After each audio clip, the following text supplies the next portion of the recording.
Good day everyone, welcome to my channel. And then in this tutorial video guys, we will create a program that will ask the user to give prelim grade, midterm grade, and term grade.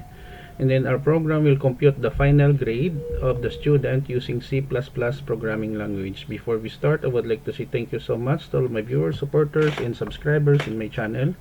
Thank you for watching my videos. I would like to shout out Sir Erdil, Ma'am Robelin, and Marshmallow. If you are new with my channel and then you like this video, please hit the like button. Don't forget to share and please support my channel guys by clicking the subscribe button. So let's get started. I'm using Dev C++ as my integrated development environment that is free to download from the internet. We have your sharp include IOStream, sharp int main. The IOStream is the command for input output in any C++ program.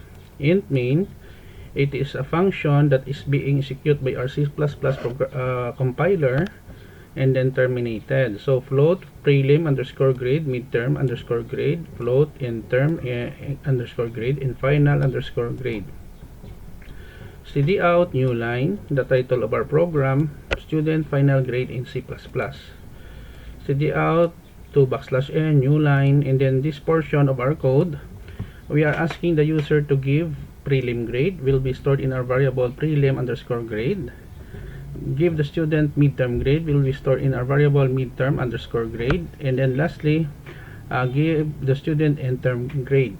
To solve the grade, we will be using this variable final underscore grade equals prelim underscore grade multiplied by 20% plus midterm underscore grade multiplied by 30%, that 3 plus end term underscore grade times 0.5 or 50. So new line here in line number 18, and then we display the result. The student final grade underscore final underscore grade and of programs, which informs the user that the program has ended. Std out. Return 0, it will return to our operating system, and then we close. Don't worry, because I will put a link in the video description where you can download the complete source code for free in my two websites. Okay, let us compile and run to run our program. Student final grade in C++. Give student prelim grade, let's say 89. Midterm grade, let's say 76. End term grade, we have 96. So the student final grade will be 88.6 or 88.60. or running off 89, no? Depends on the teacher and the program. Another example, entire student prelim grade, we have 78.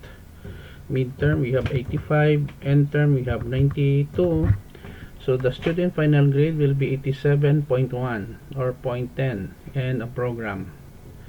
Okay guys, this is the end of our tutorial video on how to solve student final grade using C++ programming language. Thank you so much guys for watching. Don't forget to like, share, and please support my channel guys by clicking the subscribe button. See you in the next video tutorial guys. This is your friend Jake saying bye bye for now.